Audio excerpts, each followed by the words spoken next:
This is a Guide Your Light network production, creating podcasts with purpose. If you are struggling with your weight, you've tried everything and you just cannot lose weight. You're like, what is going on? Like, I'm eating all the right things, or you think you're eating all the right things and you're, in control of your intake. You're not eating too many calories. Everything's just right. That's a sign of systemic inflammation.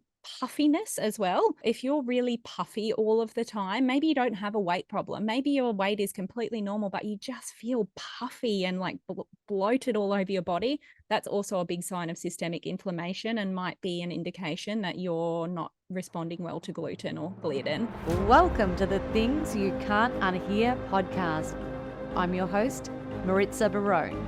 Get ready to hear moments that will help you to see the world differently and inspire you to become the happiest, healthiest, and kindest version of you. Welcome, Tegan Marshall, to the Things You Can't Unhear podcast. Thank you so much for having me. I'm really excited. I'm thrilled that you're here because we have a world of knowledge that we need to share around the topic of gluten. So I've invited you here today to join us to have this conversation because I feel like it's such an unknown topic for so many people to know the ins and outs and why so many of us are suffering from gluten intolerances and celiac disease and why so many people are just not eating gluten at the moment. I'm thrilled that you're here. You have a wealth of knowledge in this area. Can you tell us exactly what gluten is, first of all, so people actually know? Yes, absolutely. So gluten is a protein that comes from certain grains. And there are grains that don't have gluten and grains that do. The most common one is that everyone sort of knows or attributes to gluten is wheat. But then we also have other grains like spelt and, other gluten containing grains. Gluten itself is a protein, as I said, but the problem itself is not actually gluten. Gluten, when through the digestive process, is broken down into smaller proteins. The main culprit, which causes us issues, is gliadin. Gliadin is what is the problem when we start to see issues when we consume gluten. So gliadin is what it breaks down to. Yeah, gliadin is one of the proteins that gluten breaks down to throughout the digestive process. So what does gliadin actually do to our body? So for people with an intolerance, for example, what are sort of some of the effects that gliadin has on us? Essentially what happens when we consume gluten, and I think if we kind of talk about the digestive process, so it's a bit easier to understand, and I'll try to keep it friendly and not too scientific, but I do love diving into a bit of science as well. So the digestive process, we put stuff in our mouth and we chew, get saliva. Saliva starts to help break down our food in our mouth, and then it goes down into the stomach. In the stomach, we start to release things like digestive enzymes and all sorts of things to start breaking down the food in the stomach. And this is where gluten starts to get broken down into those smaller proteins and released into the gliadin and all of the other little proteins. And then the food moves down into the small intestines. And this is where like the magical processes really happen, where we start to absorb protein and carbohydrates and fats and vitamins and minerals in the small intestine. And for that to happen, we need stuff like bile from the gallbladder that gets released into there, and we get some enzymes from our pancreas, and all of these things are a part of the digestive process to break down our food so that we can absorb everything and then, into the large intestine for a bit more absorption, and then we have poo at the end. That's what's left, poo, after we sort of break everything down. So what happens when we get gliadin? Gliadin in the small intestine triggers something called zonulin. And zonulin, then when it gets too high from having too much gliadin, in some people it's any gliadin at all, we start to get leaky gut from zonulin. Zonulin actually causes our intestinal cells to open up and become leaky. And then we get gliadin, goes through the intestinal wall into the bloodstream. And then our immune cells start to go, hey, this isn't supposed to be here. What is this? And this gliadin is getting presented to our immune cells, which is causing like a shift in our immune cell function. And in some people, that can result in a lot of inflammatory signals, lots of increased systemic inflammation and an increased systemic response to gliadin. And over time, we can start to see things like autoimmunity coming out in people who are susceptible to that. Does that answer the question? It does. And explaining leaky gut as well, because those fibers or proteins or whatever it is that's coming through aren't meant to be filtering into our bloodstream. They are absolutely not supposed to be there. Our intestinal barrier is supposed to stop that stuff from getting through. And when it becomes damaged or disrupted and things start to come through, that's when we start to see problems occurring systemically in our body. Okay. So if you're listening to this and going, okay, I've wanted to have a break from gluten because I have these certain symptoms and I want to see if this is the reason. What symptoms do you think people usually have in an intolerance or even celiac disease? What symptoms should we be looking at? Yeah, so if you've got stuff like fatigue, chronic pain, like joint pain is a big one, moodiness. So on the spectrum of depression to anxiety, unstable moods in general is a sign of systemic inflammation. And then within the digestive system, stuff like bloating, gas, diarrhea, constipation, reflux. If you are struggling with your weight, you've tried everything and you just cannot lose weight. You're like, what is going on? Like, I'm eating all the right things, or you think you're eating all the right things, and you're, in control of your intake. You're not eating too many calories. Everything's just right, and you're just not losing weight. That's a sign of systemic inflammation. Puffiness as well. Like if you're really puffy all of the time, maybe you don't have a weight problem. Maybe your weight is completely normal, but you just feel puffy and like bloated all over your body. That's also a big sign of systemic inflammation and might be an indication that you're not responding well to gluten or gliadin. That resonates. So for years and years and years, I had, no matter what I did, a lower belly weight, just a flab that I could not shift. Yeah. And I was loving my pastas and my pizzas, but, exercising and eating healthy in between. And I was having the occasional bread roll and, eating all of the gluten. And I just didn't even think of that as a possible option. I just thought it's baby weight that I just can't lose, and that's my problem area. Yeah. And every month or two, my tummy would blow up, and I would look 6 to 8 months pregnant, and I would have no idea why.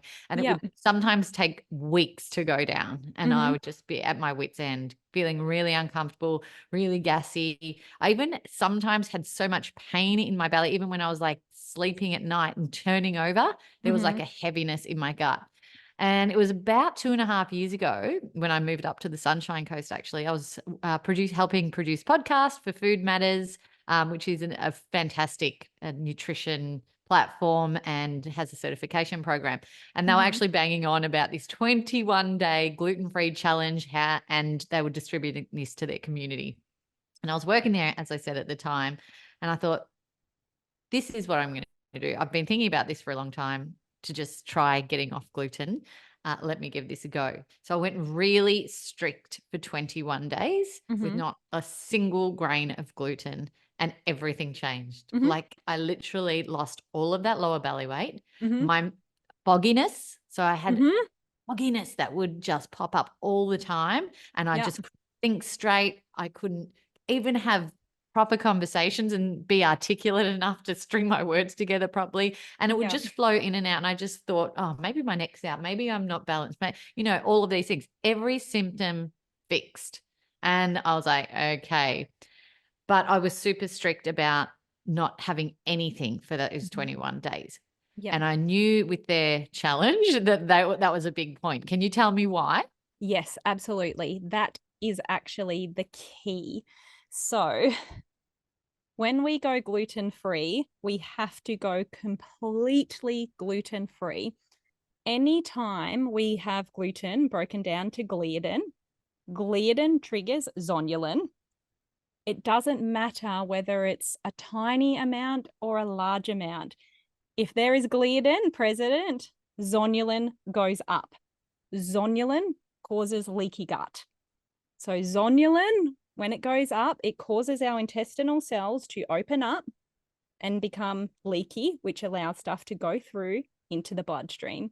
So it doesn't matter whether we've eaten a whole pizza or one bite of a sandwich that's made with wheat bread. It doesn't matter. The body doesn't know the difference of how much you're having, right?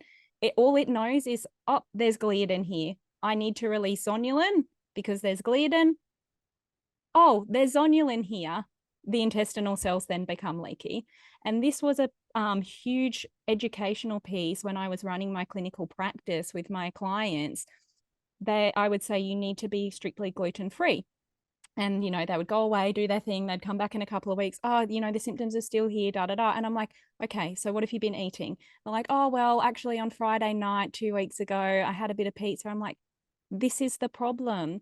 You cannot have any exposure to gluten if you want to heal your gut. If you are reacting to gluten and you have a problem, you have to completely eliminate it. Any exposure just sets you back. So it's like 1 step forward, 5 steps back.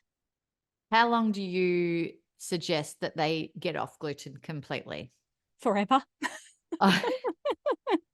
I know, but in terms of healing, like Uh-huh. the process it takes for healing, Yep. how long So do you think that would take? at least a month, depending on how bad the damage is, right? So if your symptoms are really, really bad, like what you just explained, I would consider that to be quite significant symptoms. When you're at that level of extreme brain fog and not able to think straight, all of those things, you're looking at least a month minimum. Generally you want to be a couple of months completely gluten-free, and then you can run a test, right? Run a test, have some gluten, see what happens. You're probably going to find that you're going to react to it, right? Yeah. Once it's our body telling us, no, I do not want gluten in here. I do not want it.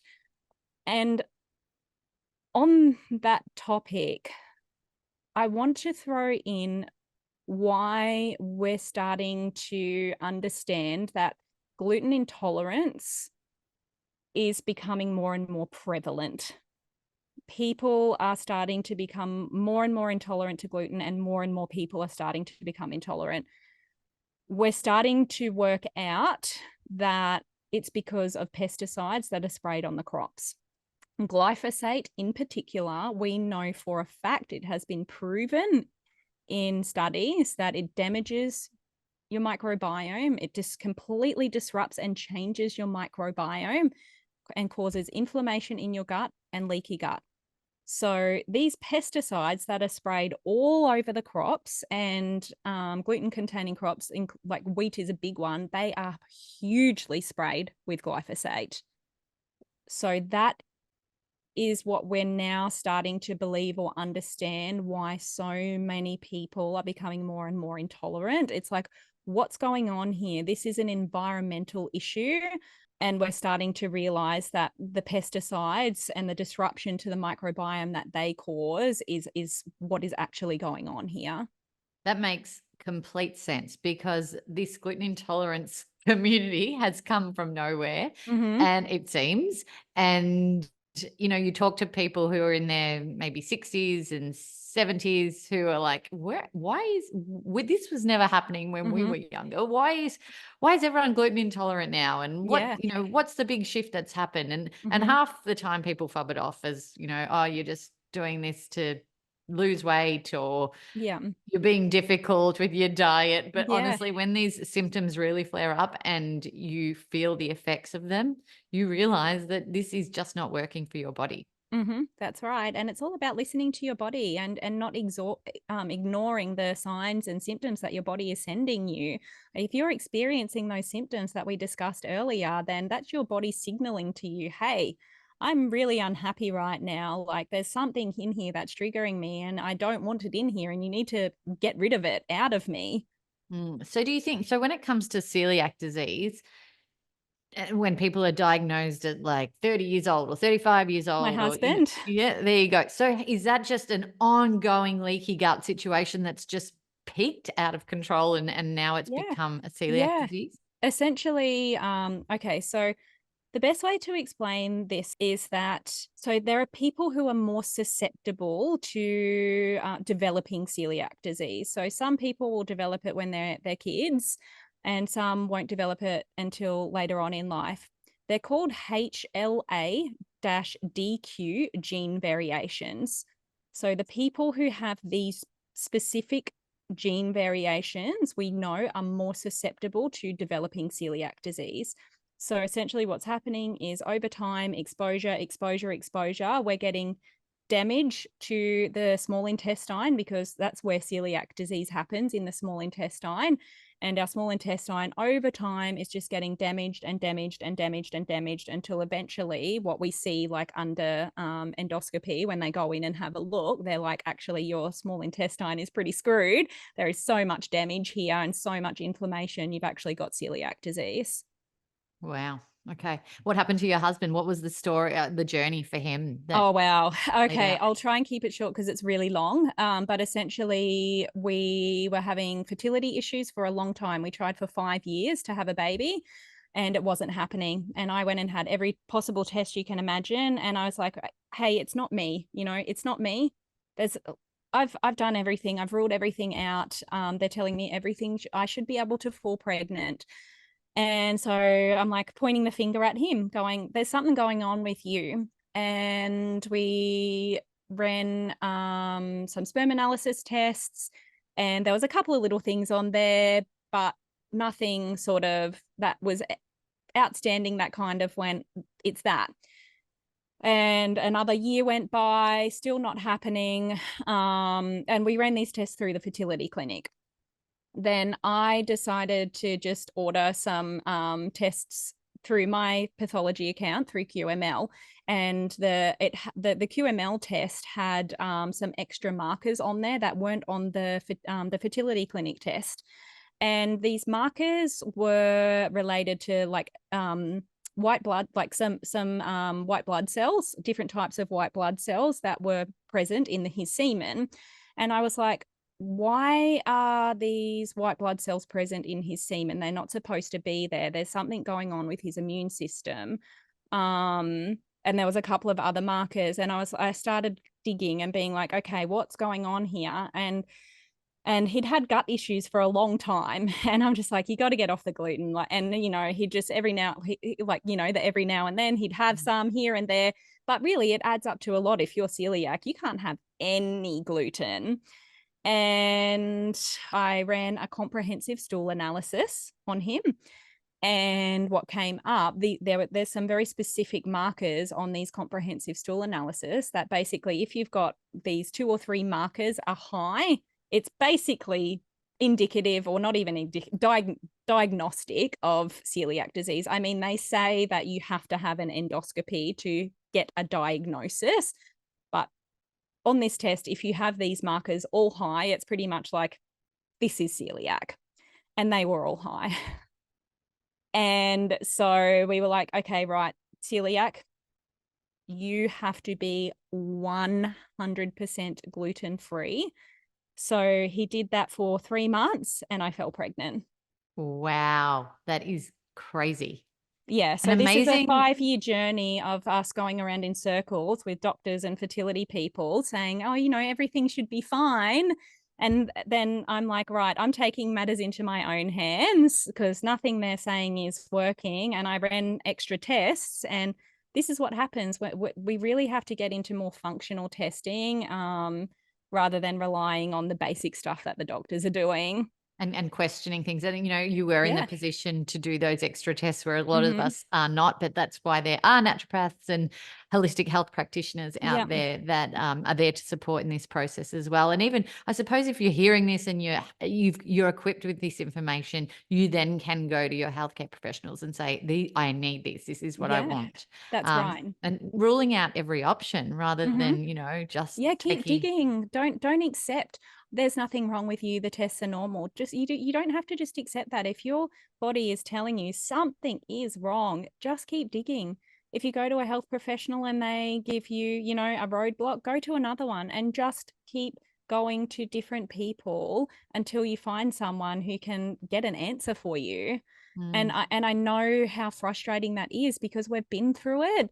But you have to be your own advocate for your own health. Absolutely. Absolutely.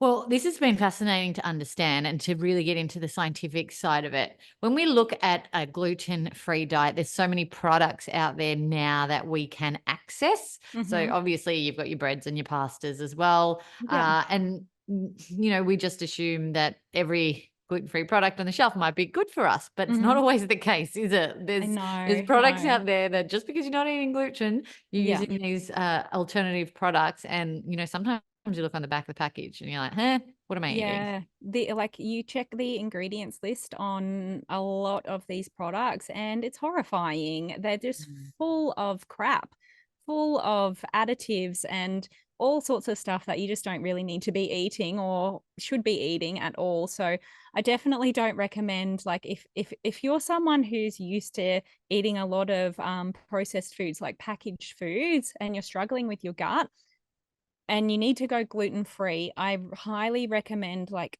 completely eliminating all of your packaged processed foods for a period of time. So, and allow your body to heal without all of these extra unnecessary things coming in. There's so many additives in foods that also cause inflammation in the gut. So you're just attenuating that problem. If you keep adding stuff in that our body doesn't like, you're just going to keep perpetuating the problem. Your gut is not going to be able to heal. You have to go back to basics. Yeah, absolutely. I mean, I had two different loaves of gluten-free bread in my hand the other day. One was $6 and one Mm-hmm. was $16. And I was Yeah. like, oh, which one do I buy? I Mm-hmm. turned them both around and I was like, the $6 one can go back on the shelf because that Correct. is not even bread. I don't even know Yeah, that's it. I mean, we what that spend like $12 on a loaf of bread because is. Yeah. it's it's quality. It's not full of rubbish. And I know for some people that that might not be an attainable thing to spend $12 on a loaf of bread. And if that's you, perhaps look at options of ways that you might be able to make your bread at home. You don't need a bread maker to make bread. You can make bread in the oven with healthy, clean ingredients. It's not that difficult to do. And if you don't want to do that, well, I suggest just not having bread, Yeah. just don't have bread. You don't need to have bread in your diet. And some people might struggle with that for a period of time. If you're used to eating like toast or a sandwich every day, you just have to find swaps, different Yeah. things, eat something different. Exactly. And the moment you start feeling better, you're like, oh, I don't want to have it anymore. Yeah, yeah, you actually are like, oh my God, I feel so good. I don't want to put that food in my body anymore. Absolutely. Yes. I literally have come off the back of accident. Well, I was not accidentally because I made the choice to eat that slice of pizza, but we were out for a day on a boat Mm-hmm. and it was just recently in Fiji. And there was just a wood fire oven serving pizzas on this boat that we were out Mm-hmm. all day. Yeah. And they had forgotten the gluten-free bases. And I was Mm-hmm. like, I am so hungry. Yeah. I'm going to have one slice of pizza, otherwise I'm going to be sick. Mm-hmm. I should have just been sick because I ended up being sick anyway and Mm-hmm. suffering through that. And now I feel like you got to start again and go clean again. So Yeah. yeah, Yeah. it's be prepared. So I think preparation, if you're in these situations, is what I'm teaching myself now. Yeah. Because I was feeling, I'm like, oh, I'll just go 80-20 rule. I'll just 80% of the time eat gluten free. And if there's an opportunity or I have to eat gluten at some point or just have some breadcrumbs on the top of something, for example, then I'll do that. But Yeah. I've really learnt my lesson over the last couple of months to just be going back to as strict as possible and Yeah. being Yeah. prepared for it. Definitely. I think if you're in a phase where you are highly reactive to gluten, being prepared is that's going to be your best friend. If you're going out somewhere, just always take your food with you, or if you're going out to a restaurant, call ahead. And what I highly recommend, and this is something that we've done for years, even before my husband was diagnosed with celiac, when we would ring the restaurant, because I've been gluten-free for a long time, and I would ring and say, can you do gluten-free? And they say, yep, no worries. I'm like, for celiac though, because if they're preparing the food on the same chopping board with the gluten containing ingredients, there's going to be cross-contamination.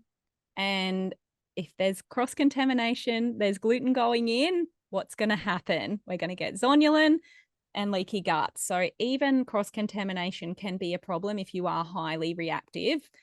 For example, celiacs, or some people are literally that reactive even when they're not celiac, if they're in a really bad place. So plan ahead. And also, if you go out to eat and you are really needing to be strictly gluten-free, tell them you are celiac. That they will always say to you, oh, is it an intolerance or an allergy? Tell them it's an allergy. Allergy is celiac. Intolerance is non-celiac gluten sensitivity. If you tell them that it's not an allergy, they won't take it as seriously. They won't be as careful in the food preparation. If you tell them you're celiac, they will be a lot more careful. So that's one thing that I always used to recommend to my patients to do as well, is if you're going out to eat, just say you're celiac. It just means that the food prep is going to be a lot more careful and you're less likely to sort of get an exposure. Taking a quick minute to interrupt this conversation to let you know about something exciting I am growing.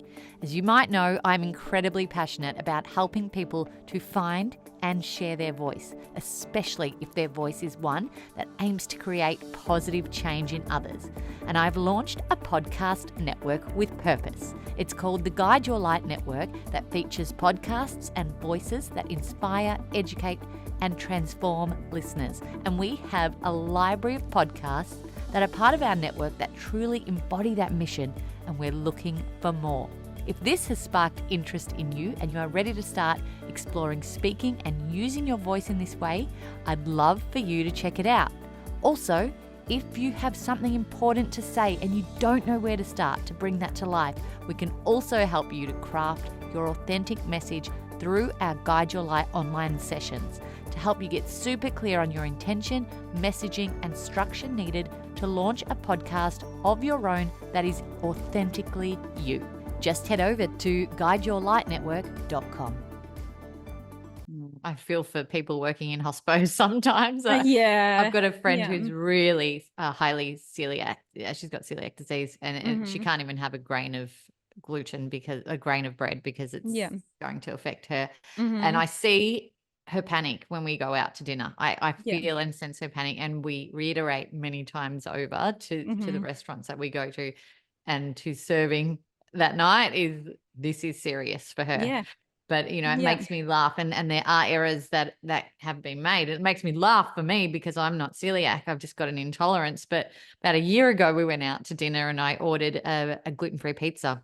And it came out and I took the first bite and I was like, this is delicious. I said to my husband, this is the best gluten-free base I have ever eaten. And so I think I had one slice, 1.5 maybe, and I just feel these hands on my shoulder from the waiter, and he's come over and he's just like, put the pizza down, ma'am. Please put the pizza down. I was like, Oh, no. what's wrong? What have I done? What's going on? He's like, I'm so sorry. He said, do you have celiac disease or are you intolerant to gluten? I said, I'm intolerant. He's like, thank God. He's like, I have just been informed by the kitchen that we have served you traditional pizza base. And I was like, okay, it's okay, don't panic. And he was beside himself, obviously, because he wasn't sure of what condition I may or may not have had. So I do feel for people in hospitality, but it is a big responsibility that must be taken seriously, right? Absolutely. And I think that you're not taken seriously enough. It's almost like they give you the look like, oh, just another gluten person, unless you tell them. You just have to say, yep, I'm celiac. Yeah. Yep, I'm celiac. And then they'll take you seriously and not be rolling their eyes at you like, oh, just another one of those gluten people who just doesn't want to eat gluten. Yeah. Well, then, like you said, the numbers have definitely gone up. My sister-in-law works in events. She said 10 years ago, she would ask for dietary requirements and she'd maybe have 2 or 3 people out of an event with 150 people who would have a dietary requirement. And she said, we threw an event for Bloom Hill Cancer Care in May this year. And I think we had maybe 40% of attendees had a dietary requirement, and predominantly it was a gluten requirement that was needed to be accompanied. So it's interesting times, that's for sure. Definitely. I think you've covered so much in this, Tegan. Thank you so much. But I really want to know a bit about you now and what sparked your interest in health and well-being and on this journey in your career. Yeah, sure. So really where it all started was I was in my early 20s and was extremely unhealthy, like partying constantly, drinking alcohol, eating all the gluten, just horrible, as you do when you're in your early 20s. And then I started to get into a bit of fitness and started to learn a little bit about clean eating. And then my mum was diagnosed with stage 4 cancer. And that really changed something in me about being more aware of health and more grateful for my health.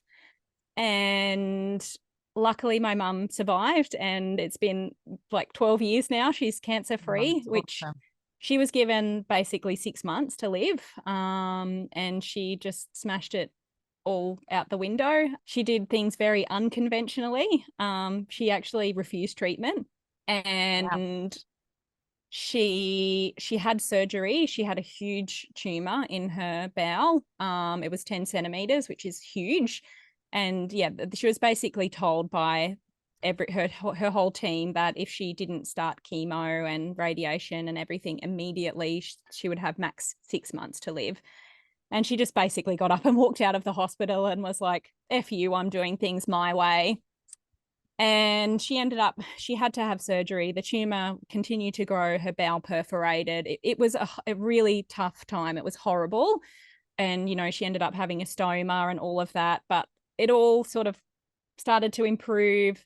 She got better somehow, miraculously, with natural therapies. And that was all she did, natural therapies.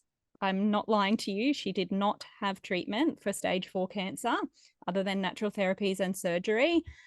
And then she was able to have her stoma removed.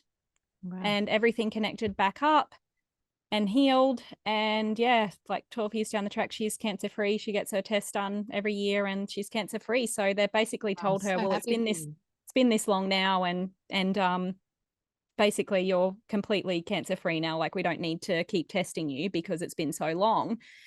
But that was essentially the trigger point for me, where I flipped and started getting more and more and more interested in health. And then I enrolled in my study, and it all sort of went on from there. Intriguing. I need to speak to your mum and interview her now. It's just amazing.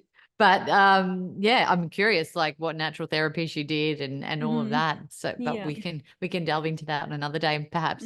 But so now you've worked as you are a naturopath, and you've worked on various modalities in the holistic health space.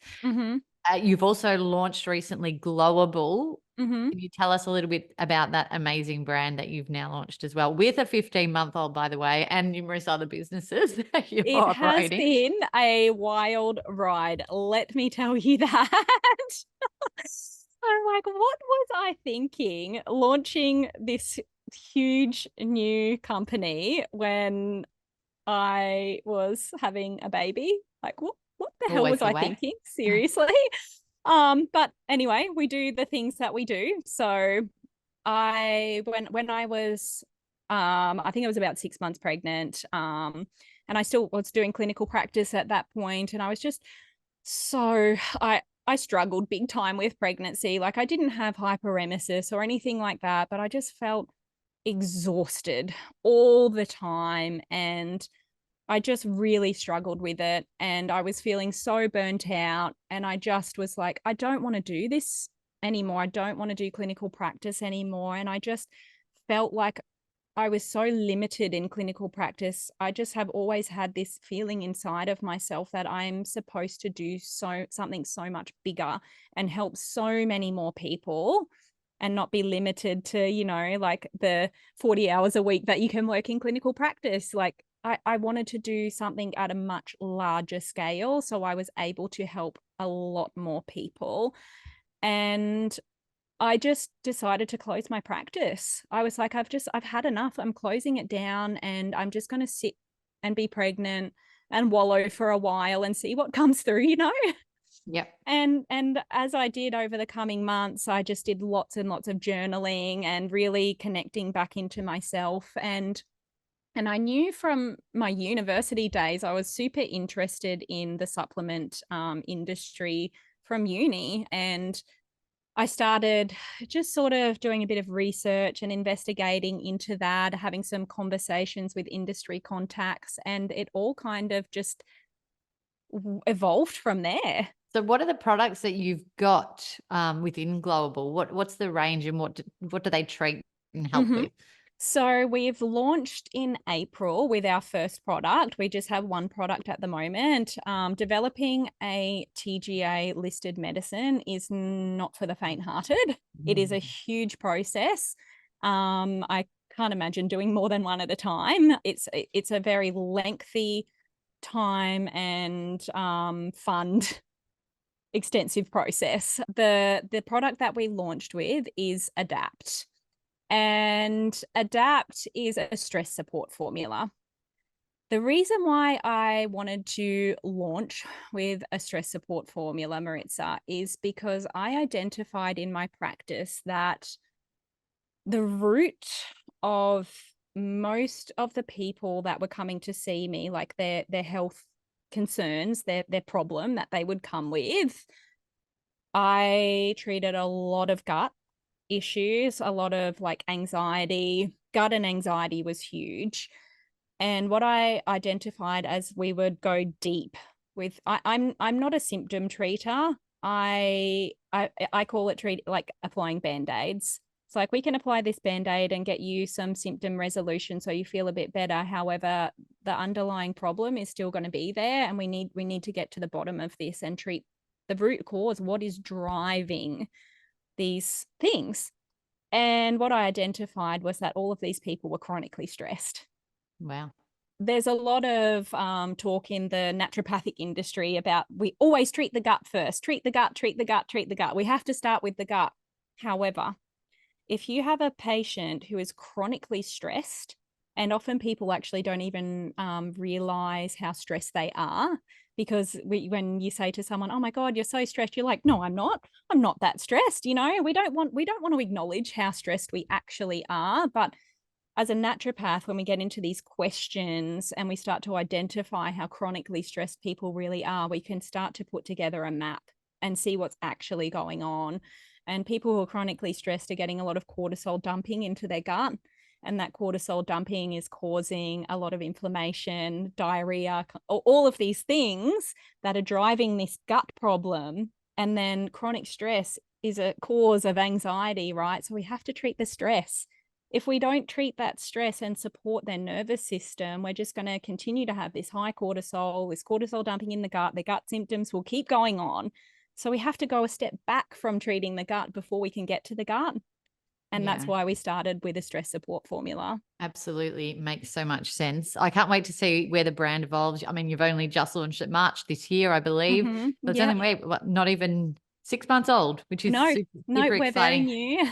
To be speaking to you as one of, the pioneers of launching your brand, which is super cool. I know you've got an event coming up too with numerous speakers that are experts in their field in health and well-being and mindset. So it's right up my alley, which I'll be attending here on the Sunshine Coast. I think that's in September. So for anyone listening who happens to be local, I will pop that into the show notes if you want to come and hang with Tegan and I and everyone else who's attending this event. Yeah, we've got some incredible speakers lined up. The theme for this event is stress support, of course. And so we're just basically doing a brunch at Pier 33, and each speaker is going to present on their little expert areas, and it's going to be amazing. I know that everyone is going to get so much out of this event. Oh, you are just like a powerhouse. Honestly, there's Oh, so thank much. you. So I think when people are driven to make change and impact on a larger scale, there's literally no stopping them, no matter what stage of life they're in. And I feel, I can see the passion that you have behind helping people to heal and get better and be their healthiest selves. So congratulations on pushing through all of the busyness and reaching that potential that that is calling you within. Oh, thank you so much, Maritza. Yeah, I think I am. I really am on a mission. I just want to help women across the whole world to live their life free from chronic health complaints. And I want women to be able to feel like they're balanced and in control of their life. I want them to feel like they can be full of energy every single day and be happy and just get that glow back. And really unpack the root causes of their health complaints and not just apply band-aids over the top of them. I love that. Well, I didn't prepare you for this and I apologize, but I ask everyone this question on the podcast based on the title of the show. What is something that you once heard that you could not unhear and that sparked change within you? Oh my So it goodness. might have been, a conversation that you had or some news you received or a quote that you read. Mm-hmm. There's numerous ways that information can hit us. And the reason why I do this podcast is that we have those aha moments in our lives Mm-hmm. where we hear something and it's like, what? I can choose differently. My next steps are different. Was there something that has been Mm. that for you in your life? There, nothing really specific comes to mind, Maritza, but to be honest, so I think we've probably already talked about it. I think the big the huge like moment in my life where everything changed was when my mum got diagnosed with cancer and they told her, you are going to die. Literally, you will die if you don't do our treatment. You can't unhear that, right? And I was young and I was like, wow, I'm not ready to lose my mum yet. And you can't unhear those words when the doctors are continuously saying you're going to die if you don't start treatment, you're going to die if you don't start treatment, yet here she is going along with all of her natural therapies Mm, and beating the odds. And the after everything was finished and she'd had her final surgery, the hospital, actually, it was a teaching hospital down at the Gold Coast, Griffith University actually asked her to sign some paperwork so that they could do a study on her case, because they were mind blown. They could not understand how she had beat this cancer with none of their treatments. mm, And I think when you hear someone telling you something like that, there's always a choice. You don't have to. What it taught me is that you don't have to buy in to what someone else is telling you. You always have a choice to choose something different. that's a huge takeaway from that. And honestly, this podcast was born off a very similar story. And I heard someone's self-healing journey from a cancer diagnosis, very similar to your mum, and Mm-hmm. who'd healed herself through natural therapies and food and changing products and all of that, mind Mm-hmm. and mindset changes and everything like that. And Mm-hmm. and that shifted me too. And that was just an interview that I did. So I can imagine how powerfully that changed the perspective of your life moving forward. Yeah, Thank you for yeah, sharing that. Crazy. definitely. It changed everything for me. Did they find any information during that case study with her that was helpful for others moving forward? Are you We aware of never the heard results yet? anything. We never heard anything. They kind of never like contacted her about it. They just Okay. kind of were like, "Can you sign this paperwork to release your information so we can do some research and study into your case?" But they never contacted us. Okay. Interesting. Yeah.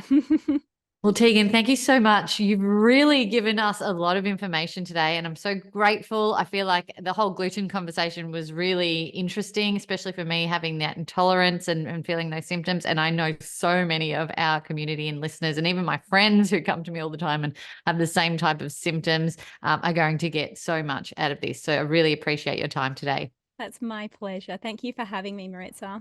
Legend. Thanks for listening to the show. What did you think? And what did you feel? Let us know by leaving me a message on the Things You Can't Unhear Instagram community page. And if you can, give us some ratings love on your favourite listening platform.